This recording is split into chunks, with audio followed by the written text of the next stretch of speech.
Hello అందరికీ welcome to my channel Savitri kitchen. ఈరోజు మన వీడియో క్రిస్పీగా ఉండే వడల రెసిపీ ఫ్రెండ్స్.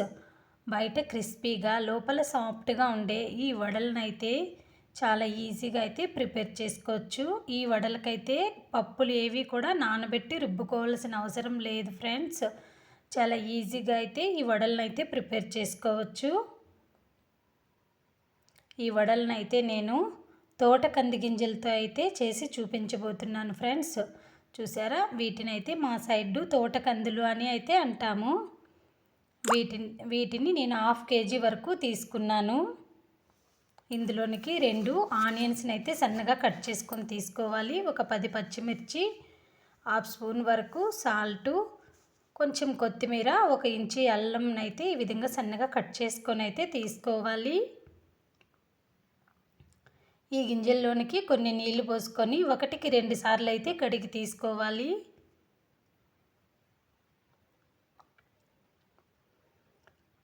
ఈ విధంగా కడిగి తీసుకున్న తర్వాత వీటినైతే రుబ్బుకోవాలి. రోట్లో కానీ లేదంటే ఈ విధంగా మిక్సీ జార్లో కానీ వేసుకొని అయితే వీటిని రుబ్బుకోవాలి.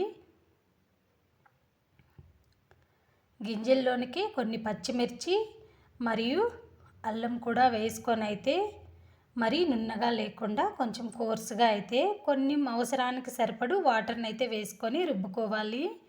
మనకి ఇక్కడ వడలు బాగా క్రిస్పీగా రావడానికైతే నేను ఇక్కడ 1/2 కప్పు వరకు పొడి బియ్యం పిండిని అయితే వేసుకుంటున్నాను. మనం కట్ చేసి పెట్టుకున్నటువంటి ఆనియన్స్ను, కొత్తిమీర కూడా ఈ విధంగా కట్ చేసుకొని వేసుకోవాలి. సాల్ట్ కూడా వేసుకోవాలి.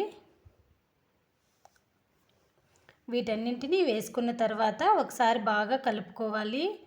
మనం వాటర్ కూడా ఏమీ వేయాల్సిన అవసరం లేదండి, సరిపోతుంది. ఈ విధంగా రుబ్బుకొని తీసుకున్నామంటే సరిపోతుంది. మనం రుబ్బుకునేటప్పుడే అవసరాన్ని బట్టి అయితే కొన్నిగా వాటర్ అయితే వేసుకోవాలి. కలుపుకునేటప్పుడైతే అవసరం లేదు ఫ్రెండ్స్. ఇప్పుడు ఈ వడల్ని ఫ్రై చేసుకోవడానికి స్టవ్ పైన ఒక పెనం పెట్టుకొని డీప్ ఫ్రైకి అయితే ఆయిల్ వేసుకోవాలి. నేను ఇక్కడ తమలపాకుల మీద అయితే ఈ వడలను అయితే ఒత్తి చూపిస్తున్నాను.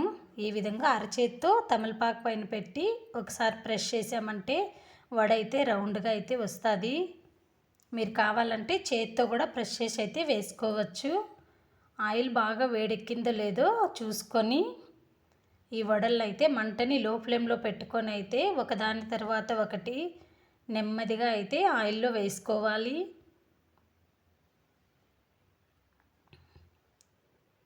ఈ విధంగా అన్ని వడలను వేసుకోవాలి. వడలను మనము ఆయిల్లో వేసిన వెంటనే కలపకుండా వడ పైకి తేలిన తర్వాత 2 వైపులా అయితే తిప్పుకొని మనం ఫ్రై చేసుకోవాలి. వెంటనే కలిపామంటే వడలైతే విడిపోతాయి ఫ్రెండ్స్. ఇప్పుడు ఈ విధంగా పైకి తేలిన తర్వాత మంటని లో టు మీడియం ఫ్లేమ్లో అడ్జస్ట్ చేసుకుంటూ అయితే ఈ వడలను అయితే మనం ఫ్రై చేసుకోవాలి. మనం ఎప్పుడు చేసే విధంగా కాకుండా ఒకసారి ఇలా కొత్తగా ట్రై చేసామంటే ఈ వడలైతే టేస్ట్ అయితే చాలా బాగా వచ్చాయి ఫ్రెండ్స్. ఈ విధంగా 2 వైపులా తిప్పుకొని అయితే మంచిగా గోల్డెన్ బ్రౌన్ కలర్ వచ్చేంత వరకు ఫ్రై చేసుకోవాలి. వీడియో చూసే వాళ్ళకి ఒక చిన్న రిక్వెస్ట్ ఫ్రెండ్స్, వీడియో నచ్చితే ఒక లైక్ చేసి మన ఛానల్ని అయితే సబ్స్క్రైబ్ చేసుకోకుండా ఎవరైనా చూస్తూ ఉంటే సబ్స్క్రైబ్ చేసుకొని సపోర్ట్ చేయండి. ఈ విధంగా 2 వైపులా మంచిగా గోల్డెన్ బ్రౌన్ కలర్ వచ్చేంత వరకు ఫ్రై చేసుకొని అయితే తీసుకోవాలి. మిగిలిన పిండితో కూడా ఇదే ప్రాసెస్లో మనం వడలను అయితే ప్రిపేర్ చేసుకోవాలి. చాలా అంటే చాలా టేస్టీగా అయితే వస్తాయి ఫ్రెండ్స్. ఈ వడలు అయితే మీకు కానీ నచ్చితే మీరు కూడా ఒకసారి అయితే ట్రై చేసి ఎలా వచ్చాయో కామెంట్ చేయండి. మరొక వీడియోతో అయితే మీ ముందుకు వస్తాను. అంతేనండి.